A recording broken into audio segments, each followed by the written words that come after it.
coach, and to really empower and raising the quality that children can experience. So wherever you are on that roadmap, hopefully we will touch some of those goals for your future through our discussions today. Um, I really wanted to start off about, who was my inspiring leader. And this is why I was so privileged when Jeannie said that she would join me today on this discussion. So just to put this in a little bit of context, so you understand how Jeannie has inspired me to become a leader, is because when I first started many moons ago, 30 odd years ago, working with young children, and I had my own nursery at the time, I was really privileged to start my degree at the University of Northampton.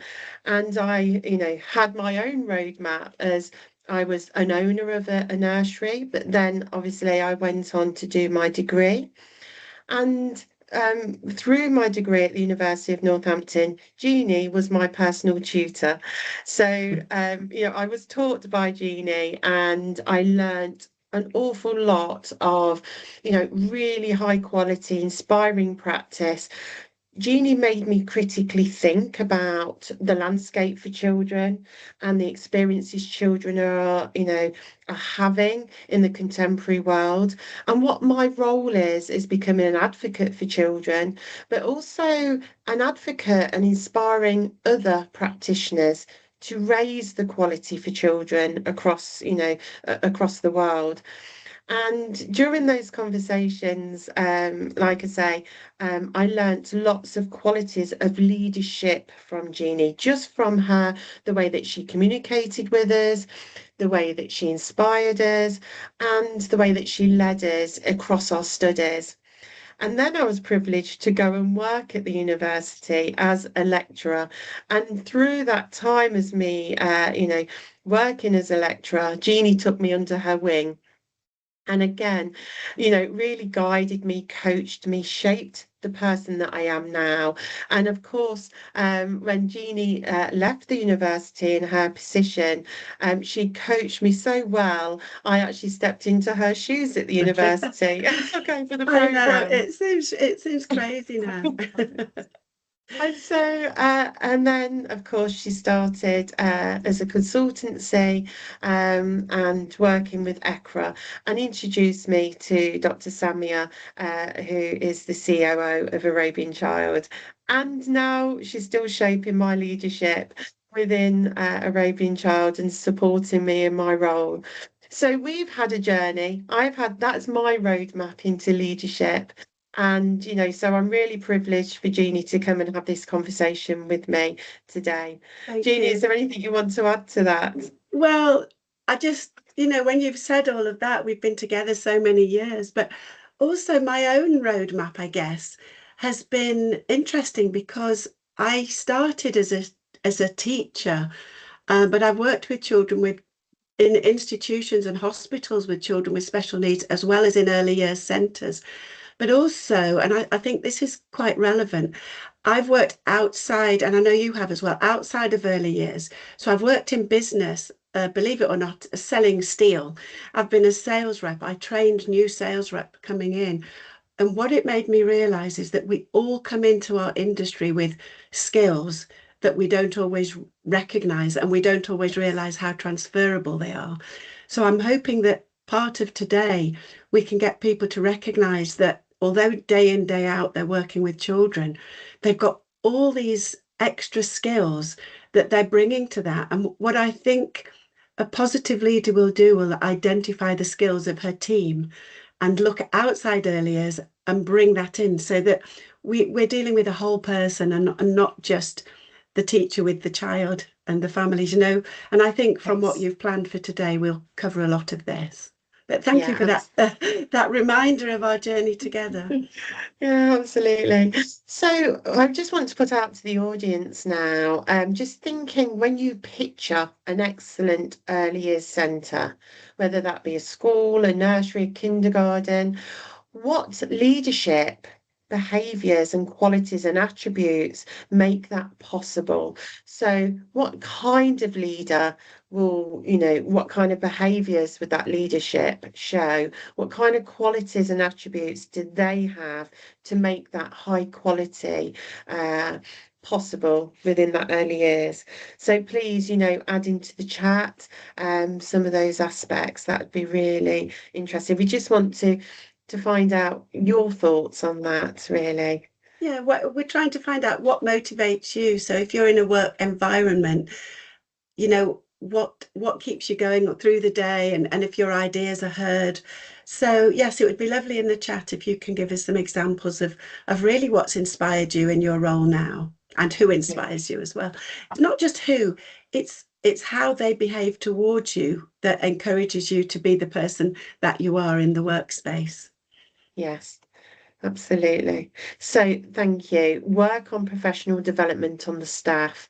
And we're really going to unpick what does that mean through this roadmap, because each individual person is going to have a different roadmap. That professional development, as Jeannie's just said, they already have those transferable skills, don't they, Jeannie? Depending Absolutely. on where they are in their career, it may be that they're just entering into early years, or they've just completed their level 3 early educator, but actually they have a lot of skills already to apply of leading in particular areas of practice. I know when I first started my degree with you, you said to me, what's your area of genius? Where is your skill set? And, I really think it's about one of my skill sets was about listening to children. But also, as a leader, I was also enabled to empower my staff by listening to their ideas and Mm. saying to them, let's try it. This is the challenge. This is the area of development that I want to improve within the setting. What can you bring to that? And I think, some of that professional development is sometimes around listening to their ideas. And I think, in particular for that, and I don't know how you feel about this, Jeannie, but as a leader, when I was managing my early years centre, sometimes I forgot what it was like to be the teacher. I could go in and say, this is the challenge, this is what we need to improve, this is what I want to enhance. But actually, because I'm sitting behind the desk and, kind of doing the vision of the centre, I forget sometimes what it actually feels like to be that practitioner. Do you know that's such a good point, Michelle, because I can remember when I had my own nursery, I used to go into the room sometime and say, okay, ladies, we need to do this and we need to do this. And actually, one day they said to me, Jeannie, when you've got a new idea, can you wait till we're not with the children to come and tell us? Because it's great what you're saying, but we're focusing on the children and I can't take it in. And that I learned that from them. I also remember I was reading a story to the children, bearing in mind it was my centre and I'm the owner and manager. And there was a phone call, and somebody came and said you wanted on the phone, and I said I can't go to the phone now. I need to finish the story. I don't want to lose the attention of the children. So exactly what you said, Yeah. you have to. I felt that in the end I was sort of modeling what I expected, but the person on the phone wasn't happy. But I had to put the children first, Yeah. and that for me, even as a leader, an owner, a manager, I had to refocus and help my team to help me to refocus. Yeah, absolutely. And thank you for the people that are, contributing in the chat as well. A professional and family-like environment. And I think, a part of the leadership is not just focusing on your staff, but also the community in which you're serving, not just the children, not just the families, but actually the community as well, and making sure that, it's reflective of that, which balancing all of those communications can be quite a skill, isn't it? It's quite a balance, and it's getting that right with sensitivity, I think, is also one of those skills. Absolutely. And I can see in there somebody talking about being calm and supportive, and Yeah. that is a skill, because sometimes you don't feel calm, but outwardly you need to present it that way. Yeah, absolutely. And I think, being a leader as well, it's about, as we got here, empowering that quality. And, someone's put in here who criticizes effectively, but not to bring you down. And it is about that constructive criticism, isn't it? Saying, okay, that's not quite worked. Let's reflect on that together. How can we change this? Mm. And I think that's that conversation, isn't it? It's having that ability to empower your staff to critically reflect. I think as well, I just noticed that one as well, that we often, because we're human, we take things really personally.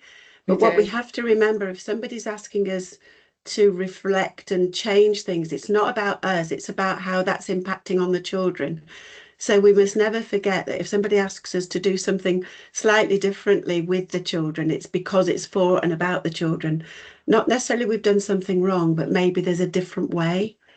yeah, yeah. And looking from a different lens, Mm, sometimes I think when you're in the moment, you kind of sometimes go blind to the events that are happening because you're so immersed in it. And mm, I think that's when, having an outside organisation like ECRA coming in, sometimes it's just having that different perspective, isn't it? Someone's looking from a yeah. different lens that's not so personally involved. And sometimes you can unpick it, which is really important. I was just going to read something here from Janet Moyles, Sian Adams, and Alison Musgrove, who wrote in the SPIL project, which was a study of pedagogical effectiveness in early learning. It's quite an old publication because it was written in 2002. And this was something actually, Jeannie, that you'd shared with me many moons ago, so probably around 2002. Um, Probably. actually, but they talk about professionalism, and I actually really think that this is still very relevant today. And these are about these attributes, the behaviours and qualities, with what a lot of you have already put, things like the trust, the confidentiality, confidence as well. And they've put professional thinking includes the ability to reflect on practice and also to make informed decisions through conceived examination and analysis of pedagogy. And I think that's where that analysis is sitting with your team and saying, let's analyze the processes, let's analyze how we work with our children. What's our practices? What's our values? What's our mission? All of those concepts, but together. So it's Mm, very much a team approach, so they take ownership from that. But also it's that observation of it. It's not just suggesting it, it's actually this is what I've observed, this is what we all feel. And then mm, it also said it involves the thinking practitioner in articulating and evaluating practice as a continuous striving to improve. And I think that's where we go wrong sometimes. We think, the gaps, we highlight the gaps in our, the quality of what we do. But it doesn't, once we've filled that gap or once we've, worked on that and done the action plan, it doesn't just stop, does it? It's a no, not at continuous all. cycle. Yeah, but also just to add to what you said about Janet Moyles and co, there was a lady around the same time called Jean McNiff, and I don't know whether you remember, but she came to give a talk at the university, and I was very fortunate to go to York University to present with her at some of her events, and she recognised that every member of staff was a researcher and a practitioner with a voice because she said, you know your children so that you're making judgments on what you know. And so, if maybe the leader of your room or a manager or somebody comes in and asks why you're doing something, you are able to justify that because you know the child. And you might say, okay, well, I know we planned to do it this way, but because I know that child's interest is here, and I know he'd write if he's writing about trains, for example. I've adapted what I'm doing. And it empowered the professionals. And the number of early years teachers that were training at the time suddenly recognized their own professional value. And I Yeah. think that's what we're talking about here. it's professional value and valuing ourselves and what we have to offer. And as a leader, and as I've seen somebody's written, leadership's about like parenting, Yes. recognizing where you need support. And it's like we do with children. When do you step in and when do you step back? So we're Yeah. listening. Oh, perfect timing. The professional self is what this is all about. Yeah, absolutely. And, I really found that these are really powerful words, especially, wherever you are on that roadmap. It's about that being willing to change, but not necessarily just to change, but to listen to other perspectives, to, to be challenged at times. You might not initially agree with that, with someone else's point of view, but it's how do you compromise with that? And I think leadership sometimes, like parenting, is about that compromisation. Okay, let's give it a go. If it doesn't work, we'll rethink it. And I think that's part of being resilient. And I think in early years, we need those skills to be resilient, not just teaching the children how to be resilient, but as you said, to not take it personally when something's not working. It's about that whole process and it's the whole team. And sometimes, one approach, it might work for some children or it might work with some practitioners, but you might need to, be flexible with that approach and use a different approach with another member of staff or, with another family. And I always think one size doesn't fit all. There's some, when I was, in my leadership role, and still do.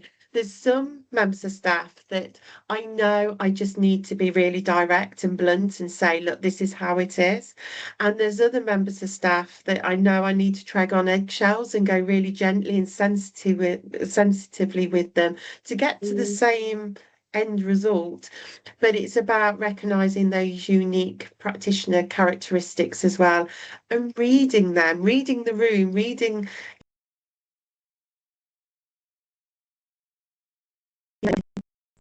I'm just looking at the image that you've got on the screen here about accountability. And I know we'll talk a little bit about ECRA and about the accreditation quality standards, if you like, a bit later on. But one of the things that when I go in to do an ECRA accreditation assessment, I look at how accountable every person that works in the setting is. So whether it's the person on the gate who's the security person, whether it's the people that take the children to and from the bathrooms or change diapers or whatever they do, everybody has a role to play. And actually, the leaders of the centre are looking at everybody's role and how well they execute that role. And I think I would hope that every person sees themselves as part of this whole professional organisation. Nobody's job is any more or less important than anybody else's because it all comes together. Absolutely. Yes, it really is. And I also, I mean, looking at those images and really unpicking each of those, like the membership in a professional society, we've had many a conversation about what does it mean to be a professional, but also actually we are part of a professional society. The early years Absolutely. sector is all of us here today, you're part of that professional society of having these conversations and picking what is this for these children and what do we want for our children. But also, being the advocate, sometimes we need to be the advocate for the profession and challenge some of Definitely. that with our governments, with our ministries, because Mm. otherwise that landscape can't change.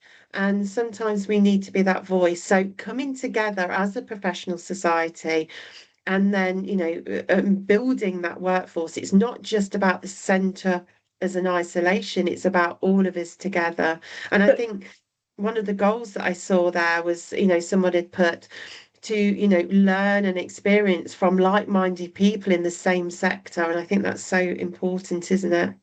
And I think just having been recently back to Dubai, Abu Dhabi, Saudi Arabia, um, the governments there are recognizing this because they're requiring qualifications.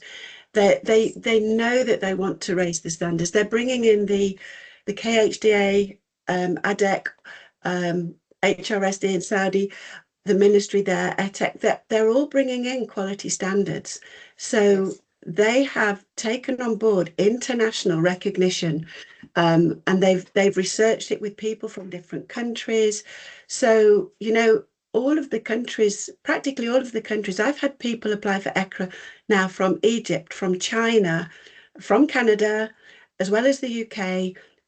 So it's like an explosion of recognition that the foundations of education is in the early years. And we've known Yes. that for years, but it's Yes. almost like a light bulb's gone on and the whole world has recognized it. So Yeah. through the courses that we can offer, through the inviting people in to do, a school improvement visit, like you said, getting an extra pair of eyes onto it to see it from outside.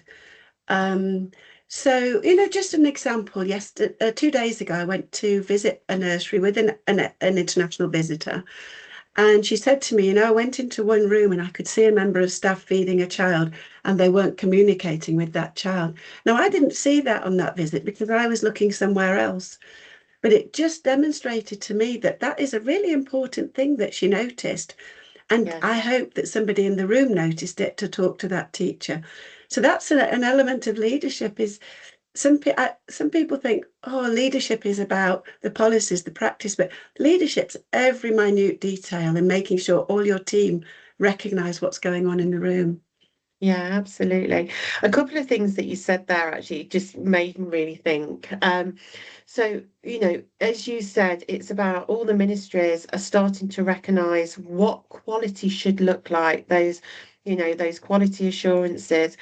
And for me, and recognising that early years is the pivotal moment now. And how I see it is, education is like building a house.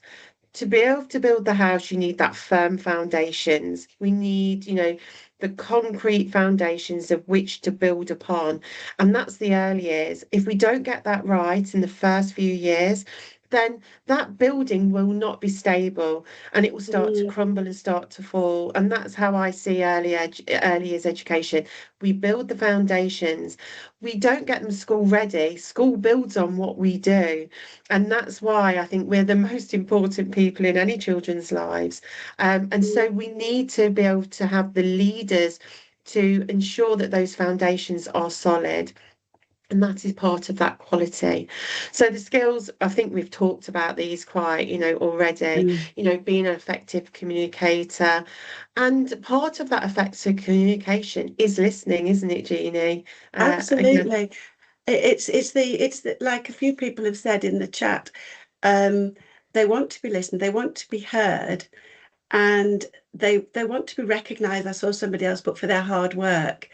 But we all have to work hard, and sometimes it looks really easy when you see somebody playing and interacting and working with the children, but the knowledge and understanding behind that is what makes a really good teacher. And yes. and I've seen there's a lot of people that there's a debate whether teaching is a technical profession or a creative profession. But actually, there's a little bit of both because you've got to have your planning, you've got to know what your intentions are, but then you've got to be creative in how you put that across. And you can't do that if you don't recognize the skills that you've said, if you don't encourage your team. And also, Yeah. as a role model, you go and demonstrate what you want. Yeah, absolutely. Do you know, I was teaching some cash level 3 students today, early educator, and we had this conversation about the curriculum and the restraints that they have within that. And we talked about that creative practitioner. You might have a curriculum that you need to bring to life, and that's about being a creative teacher, using different strengths that you may have to bring that curriculum to life, even if it's kind of resistant to your own pedagogical stance. How can you then use all your skills to bring it to life? And some of those, I can see that we got future leaders within our early educator program. Just from their responses, they really unpicked it and they really thought about, well, how can we challenge this for children?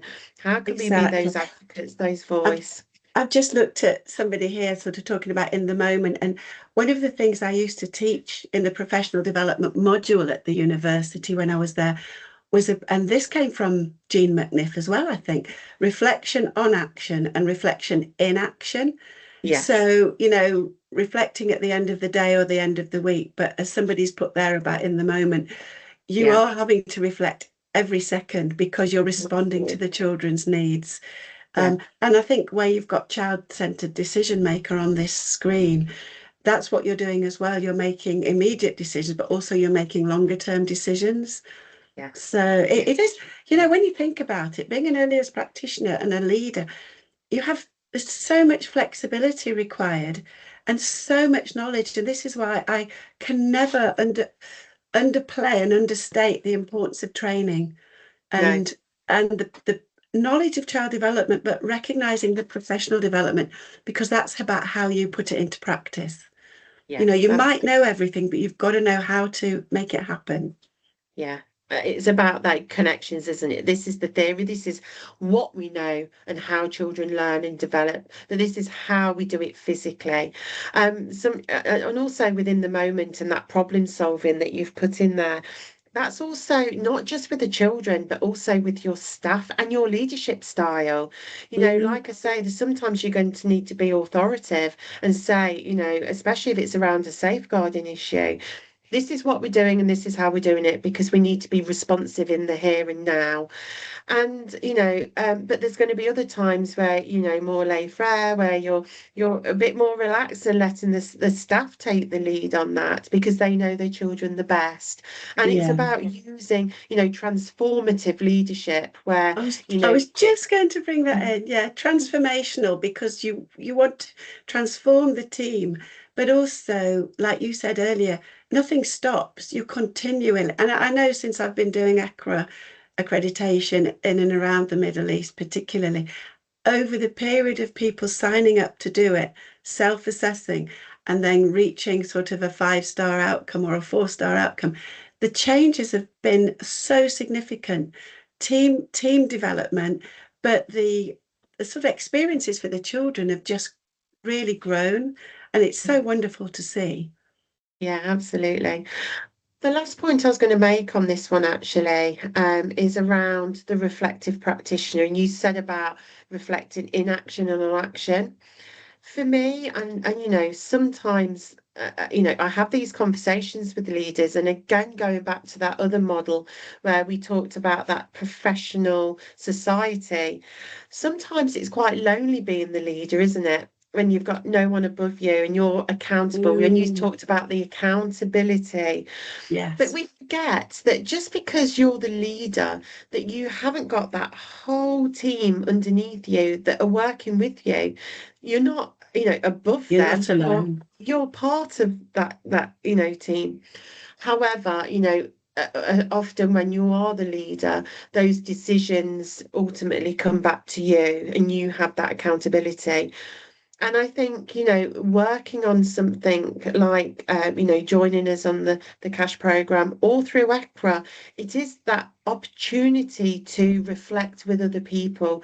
Our community partner program with Arabian Child is another society where we can connect. Having these conversations is another way of connecting so that you don't feel so alone at the top sometimes, and you can just have those conversations. This is what I'm experiencing, what do you think about this?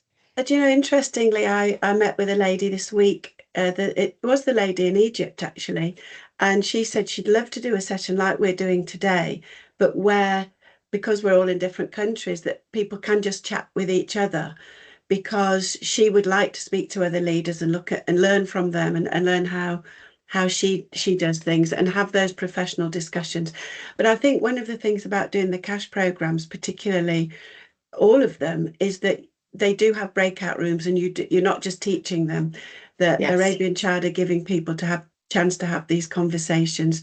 And I think, for me, when I was working on the early years teacher program in the UK, we met all the universities together. We had the conversations about what the skills should look like, what the standards should look like. So they were developed as a cohesive team. And I think as a leader, if you have regular staff meetings and have a voice, but like I said earlier, my team actually asked to talk to me. They invited me to a meeting, and they wanted to tell me what they thought. And I listened. I wasn't too proud to think, oh, well, I'm the owner, so why are you doing that? I actually said, okay. I was really nervous. I didn't know what they were going to say to me, but they wanted to restructure some things. But I also worked with a very large organization and said the same thing to the lady at the top. I know you're in charge of us all, but if you ever need to talk, I'm here. The fact that I Yes. was older than her, just because I've been in the industry longer, but she appreciated it because you don't need to talk about anybody particularly, but you can. We all enjoy times to talk to other professionals and like-minded people, and I think it's healthy. Yeah, absolutely. We have a really good question here. How can early years leaders balance a long-term vision with daily operational pressures such as staffing shortages and compliance requirements? Yeah, it is a balance as well, isn't it? It is. And one My that we've first all answer to faced. that, I was going to say, my first response to that, recognizing it absolutely, is you must be able to delegate as a leader. Because if you Ah, can't delegate, you'll get overwhelmed by everything. But I don't know what yes. you think, Michelle. Completely. Just because we're the leader doesn't mean that we have to have control of everything. And if we do try to do that, then that's when, plates are going to slip and things are not going to work out.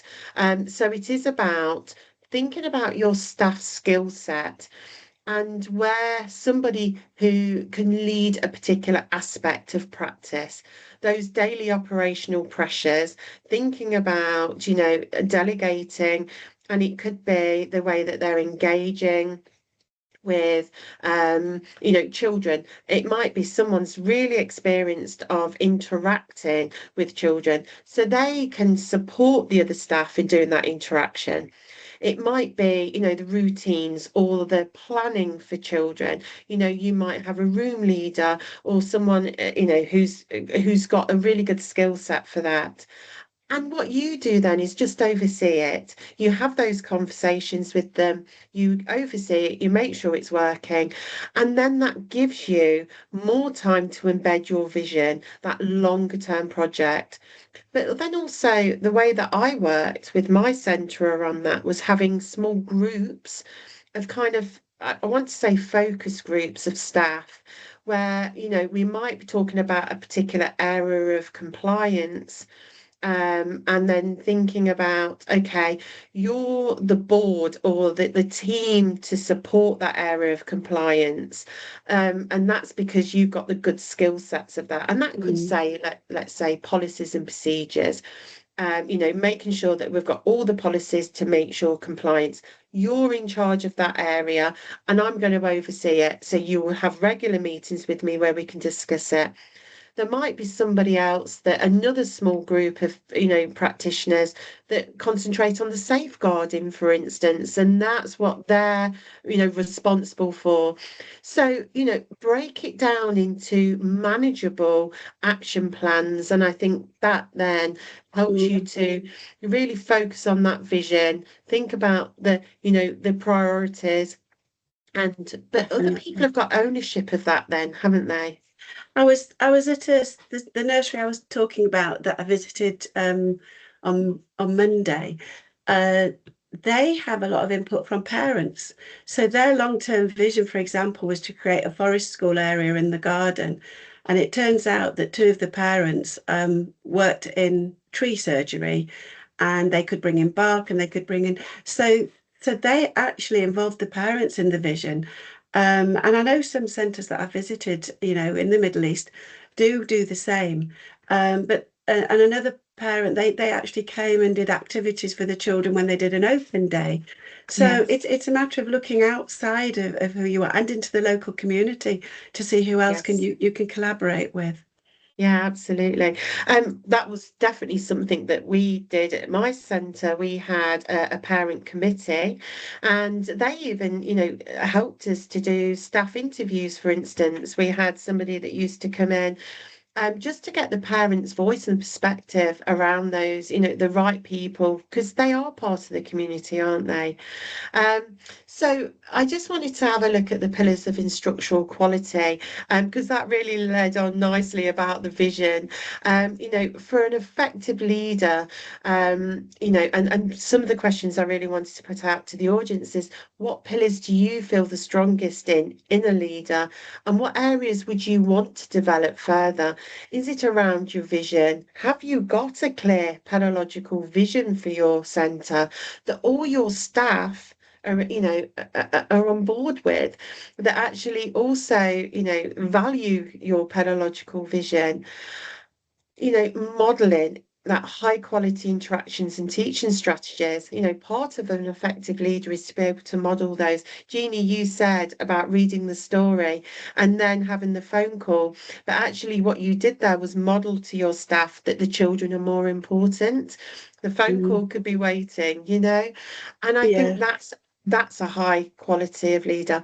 Obviously, we've got the feedback, being able to give constructive feedback, that building up that trust, but doing it in a way that doesn't belittle people, that actually will empower you and, will support you. What are the pain points and how can we support to, overcome those pain points? It should be a journey together, shouldn't it? Oh, Either side as absolutely. well, Yeah, and I mean, we were so, talking about instructional quality yesterday, and I was sort of trying to find a suitable definition. And actually, the definition is about instructional quality is the quality and effect of how effectively we deliver the teaching and learning. So, but I really think it's about the strategies and methods that we use. And like you said, so that comes from the vision. It doesn't matter what curriculum or teaching and learning approach you follow, no, it's having that understanding. And that's where, I love looking across the top of this screen where it yes, talks about the vision, the modeling, and how we give feedback to children associates with what you said earlier, how we give feedback to our teachers. And somebody else had put on about um, problem solving earlier, and it's having that insight to know what the problem is and to know yes, how to sort of unpick it. And then you've already talked about, collaboration as a team, because if we're teaching children, and I know it varies across the Middle East because I've been into lots of different schools now, and some are using open-ended teaching, continuous provision, others are still using more formal teaching. But one of the things through again, I keep coming back to ECRA, I guess, because that's why I've been over there, is when I've seen teachers collaborate more, the effectiveness of the teaching and the instructional quality has been increased because they're using all their skills and they're giving those children the learning opportunities to help them thrive. Because the opposite of that I've seen is when children's learning is limited. And I think, again, as a leader who goes in and does quality observations within their own centres, that's what you're looking for. Are we limiting children's learning or are we opening up the opportunities? And that leads to the impact, doesn't it? oh, The impact of our absolutely. teaching. And that goes right back to what you said earlier. Those children will then go to school with a great foundation, ready for school, but we've not made them school ready. We've just given them the skills that they need. Yeah, absolutely. Yeah, beautifully put, Jeannie. So, of course, I think that really relates very much to your ECRA accreditation and the domains, those instructional pillars, because they really do overlap, don't they? Oh, definitely. And usually when I sort of introduce ECRA to people, I always feel I should put these domains like a jigsaw because they actually don't stand alone. Because what we've talked about was learning and development, but you also talked earlier about child protection and safeguarding and, who's responsible. The lady that asked about balancing the daily operations. If you look at this screen, this is the daily operation. Everything on this screen is what management and leadership have to do. Yes. So I think that when we come in and do these accreditation visits, I don't want people to be frightened of having an external assessment because actually it's looking at what you do. But as it says at the bottom, it's a pathway, it's a Yeah. journey. So if you're a new centre starting off, then you have to put all these into place. If you're an existing centre, you do have to keep revisiting, are all of these 6 areas working together? or have we got some weak areas? So yes, I think it fits really well with that vision and the outward impact. Yeah, it's that holistic journey, isn't it? In particular, we were just going to unpick a little bit more around the leadership management and administration domain. Really thinking about, the centre's operations. But alongside that, how does the HR manage that, operations? Who's got the accountability? Whose roles and responsibilities are they? How is Exactly. that, positioned in the daily life? How do we support continuous provision individually, but also as a whole centre? It's Yeah. all of those aspects, isn't it? And funnily enough, I was just going to pick on that key area 4, but also we need the data to help us decide how to use the continuous provision within the centre. Which areas, where are our strengths? And I always think, don't always look for the weaknesses. Look first for what's working well and why is it working well? What are the Yes. key things that make something so positive, and do more of what's good? But with the Yes. continuous provision, I think that comes back to what Arabian Child is promoting with the training, but not just the cash 3 and 5, which I think really underpin all of this, but the smaller bespoke training that I've seen people do. And I've had people come in and sort of say, well, we just need some help with classroom management. We just need some help with reviewing how we set up the environment.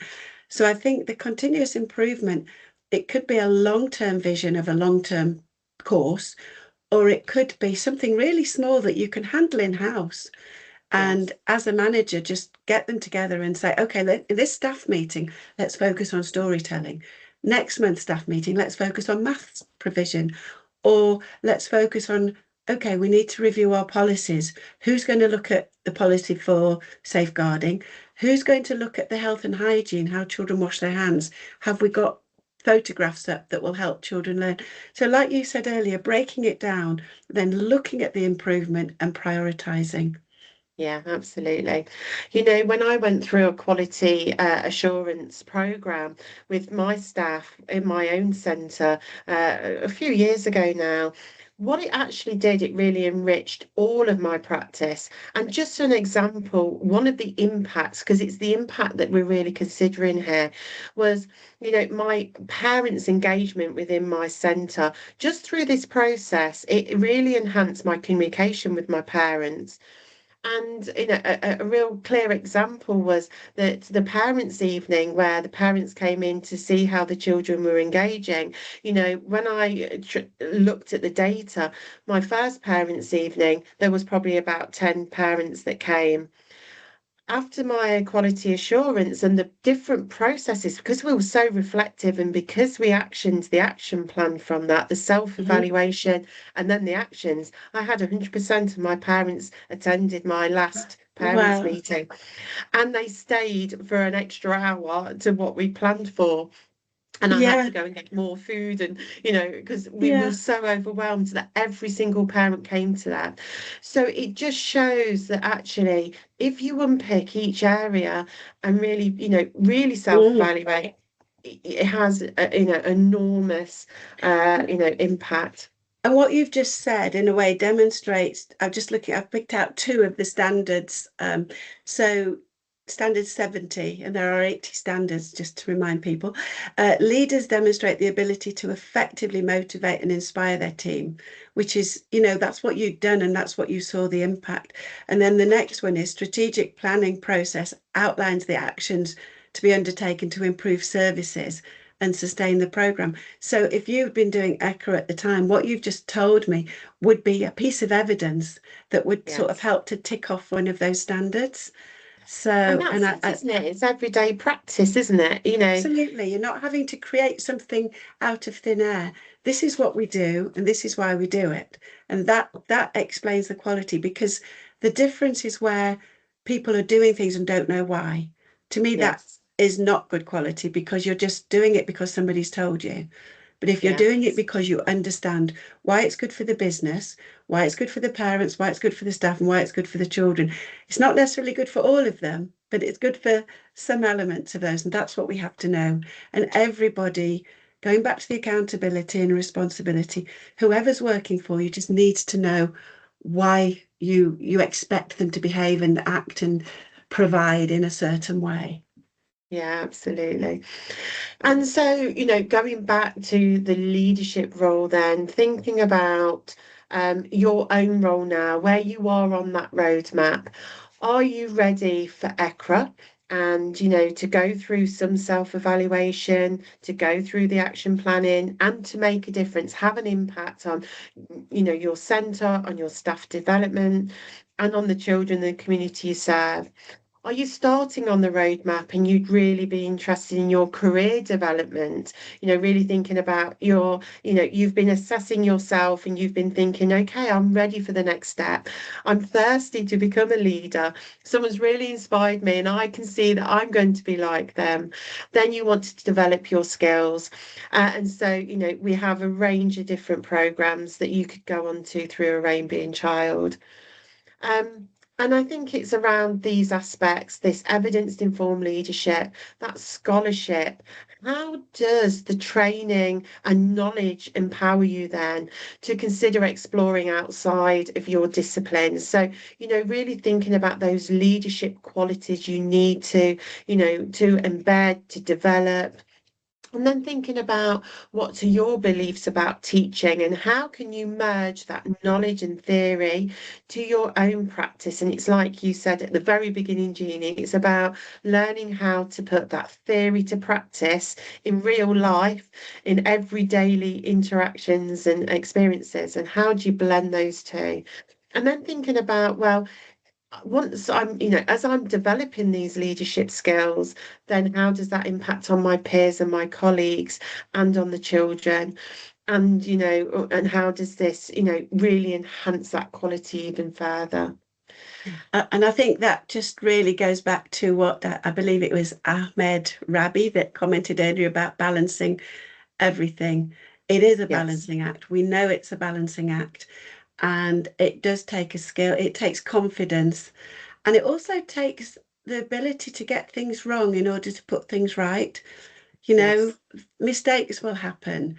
As long as the mistakes don't impede on children's safety, I would always say safety, safety first. But if it's about practice and strategies where we're trying new ideas, don't beat yourself up. It doesn't work. There's always another way. Absolutely. And like we say, something might have worked one year, might not work the next year because it's a different cohort of staff or children, or, the Parents. community's changed, parents. Mm. And so it's about, I think leadership is about having a toolkit. And sometimes you'll dig into those toolkits and you'll pull out different tools for different jobs. Mm. And I think that confidence that you talked about is, experience and having these conversations. And I think, the leadership road to the future, wherever you are on that roadmap, is have those conversations with myself at Arabian Child to see what's best for you personally or for your centre. I'm more than happy to have those conversations to see where we go forward for the future. And I know likewise with you, ECRA, with you, Jeannie, with ECRA, you're happy to have those conversations if people are ready or want to know whether they're going to be ready for ECRA. Exactly. But I also, going back to what you said about talking to you, one of the things that Arabian Child have done so well is to have professional conversations with people to help them identify the training needs, for example. And I think that's what sometimes you need, because you think you know what you want, but sometimes it Yeah. just has that extra conversation to help you pull it all together. Yes, absolutely. You said earlier about breaking things down. The best advice I ever had from a friend when everything was so overwhelming, she said to me, Jeannie, sit down, here's a cup of coffee, bite-sized pieces. And she just pulled me back because it was like I was on one of those moments. And they say it's about like a duck, isn't it? Underwater, they're paddling away and you're quite serene on the top. And Yes. I was having one of those days that I was paddling at the top as well, flipping upside down. So yes, we have those days, but we can pull it together, and don't be afraid to ask for help. I think that's really important as well. Yes, yeah, absolutely. So Zabina, Thank you I'm so going to hand much. over to you now. Thank you so Thank much, you so Jeannie. much. It's Yes. just like sitting with a friend, having a conversation around leadership, and I hope that was really enjoyable for everybody else. Yeah, Thank you so Thank you much. for having me. And there's been some really great comments. So really fantastic to see Yeah. people participating. I know there's some practical questions, but the other questions, I hope it helped everybody to consider. And like Michelle said, you can contact me. They'll be able to share my contact details with you if you need to. But obviously Arabian Child will, Sabine, you're going to close it all up beautifully, I know. Thank you so much for the wonderful session. It's been a real pleasure to be with you ladies. So these ladies are, I will call it a miracle ladies. They change everything. Today we are sitting in an afternoon with them. It looks like a lot of inspiration, lot of future plan that how you're going to be leading or managing your child care or doing all the wonderful thing. Thank you for all of your comments. There are a lot of questions in the chat section about a certificate. So if you meant by the certificate of attendance, that session we are having it today, it's you can use it as part of your CPD, but it's not like a workshop kind of thing that has a certificate of attendance. So if you want to include that as your professional development, you can have the program, you can the workshop title or the sessions title. You can write the learning outcome, what you achieved, that can be used as proof for your professional development. However, in Arabian Child, we have many programs related to leadership. We have workshops or courses starting from 2 hours, 3 hours, up till 1 year long cash level 5 diploma. You can scan this QR code and you can go to Arabian Child shop, and over the shop, you will be searching for the program that is more relevant for you. It will help you to enroll. You can see here WhatsApp number. That's my WhatsApp number. My name is Zubina. I will remind you again. You can send me all your questions and I'll be glad to answer all your questions even after this session today, because we don't want the conversation to be end here. Today is the day when we're starting a conversation, not an ending a conversation. So it's not a close, it's an open-ended conversation. You can let us know all your questions, whatever is more you can say a relevant pathway for you in a leadership. You can share your educational background and work experience with us, saying that what would be your next step if you have cash 3, or would you like for cash 5, or you're looking for a special educational needs coordinator, or you're looking for ACRA, which is an early childhood accreditation and rating. So we will be sending you a follow-up email as well. You will be having a recording of this session, as some of you were asking a question, and you can use that email to record this session as your CPD. We will share with you Jeannie's contact detail also. If your center is looking to upskill or you to elevate the quality and to apply for an ICRA, you will have an information there how to book your meeting for your staff or to discuss one-to-one basis your need for quality accreditation. So I think we have answered all the questions here. This is amazing. I can see all of you stayed until end and you participated very well in the whole discussion. So I can see all the answers. If there is any question I didn't answer, I apologize. And you can drop for us question again so we can answer. If any of you would like to talk, just send a message and I will say 2, 3, or maybe 5 people can speak and share their feedback as well. Oh, that would be great if you can, Yeah. But Or if we anyone could has hear any from you. questions to me or Jeannie, or if you feel inspired to take the next step. If you want to talk, just raise your hand so we can give you microphone. Any of you? I'm just going to put the ECRA email into the chat. Just let me check I've got it right.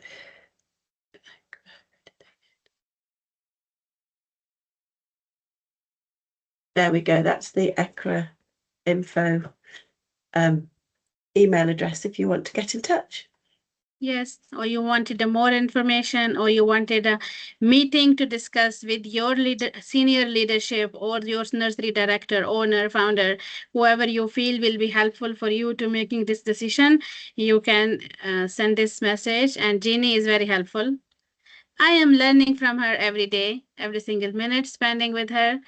So, But I have to say that coming over to and visiting places and meeting people, I learn every day as well.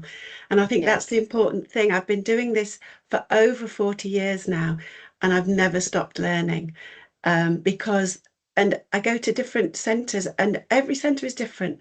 The resources are different, the way they set the rooms out, the way they approach it. So yes, it's really inspiring for me to see what everybody else is doing. yeah. So, Victory, I think you've asked, so which course can someone do to become a head of inclusion? So I would suggest two different programs for you there. One would be the leadership level 5 diploma in leadership, and also Arabian Child also do an NCFE cash level 3 of working with special educational needs, becoming a SENCO. So both of those, one's particularly for inclusion of children, which would make you, a specialist within special educational needs and inclusion, and then go on to do your level 5 diploma in leadership so that you can become that head of inclusion. So it's bringing those two disciplines together. Thank you, Michelle, for answering that. I'm dropping here in a chat our feedback form. So if you can please take a moment and fill that out, that will be very helpful for us. If you have any suggestion or thought we can include in our future sessions, that would be great. So the link is there in the chat. Please click on it, fill it out. We will be very thankful for you. And we don't want sugar-coated feedback. We want real feedback. We appreciate more the real feedback. So that we can reflect and analyze. Yes, Yeah, absolutely. Michelle, there is a question. Farhanda is asking that she just completed her master's in leadership in education. Which further program will suit her? Okay, so again, there's two different programs that could suit you.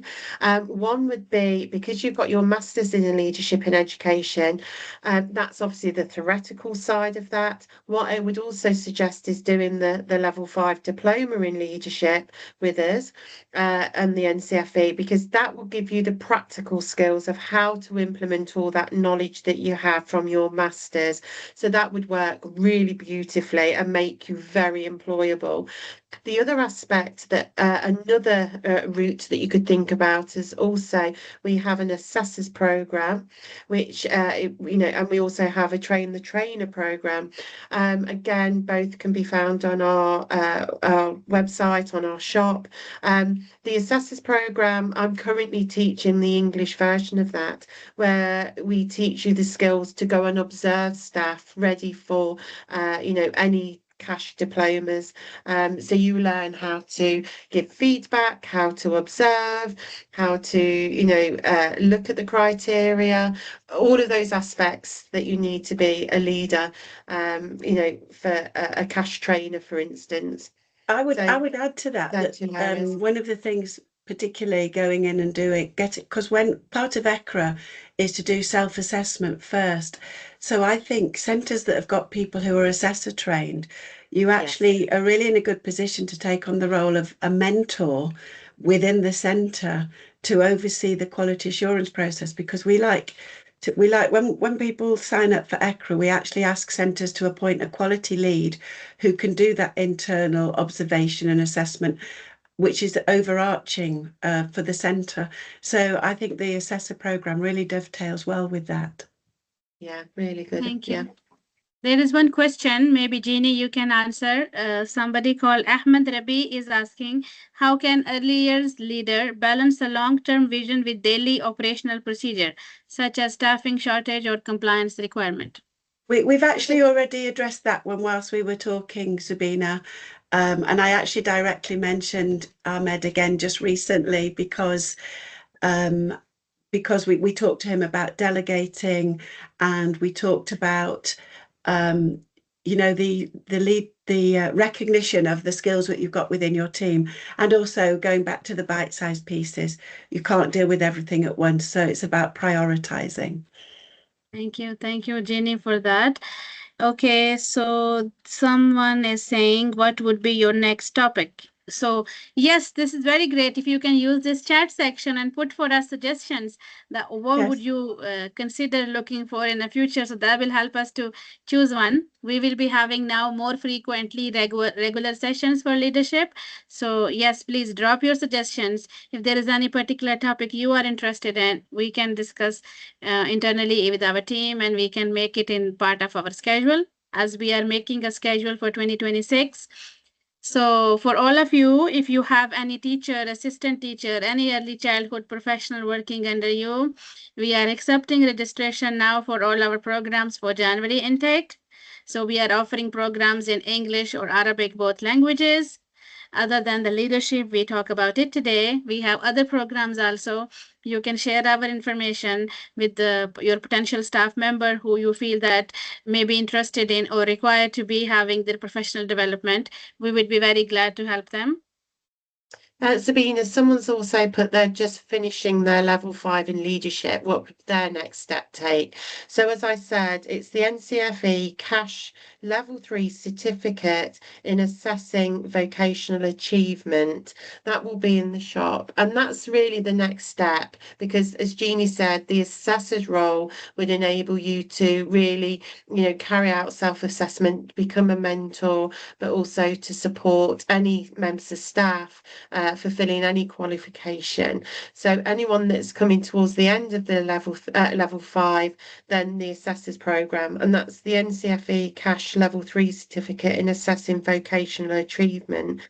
And then someone's also said they're just finishing their level 3 early educator. So your next step would be the level 5 diploma in leadership.